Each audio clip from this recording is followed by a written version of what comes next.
Hey, boss. I have a quick question about this Constitution paper you wanted me to fill out, the Fifth Amendment.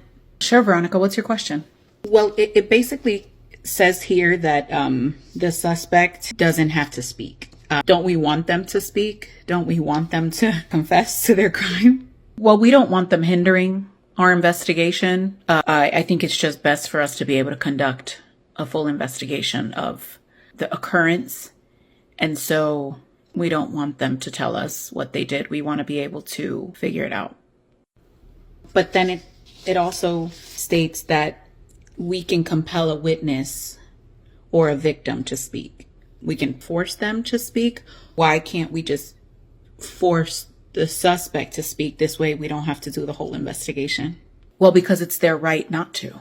And we need the witnesses to help us put the puzzle pieces together. So let me get this straight. So if a suspect doesn't speak, then there's no consequence. If a witness or a victim, not necessarily a victim, but if a witness doesn't want to speak, they can get arrested. Exactly.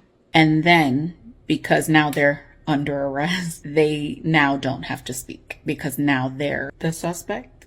You sound like you got it. You sound like you understand it. So am I misunderstanding your question, or where are we? What's going on? Yeah, no, I maybe understand the premise, but my thing is, if we can force the eyewitness, not the person who did it, just the person who saw someone do it, if we can force them to speak, why can't we just force the person who did it to speak?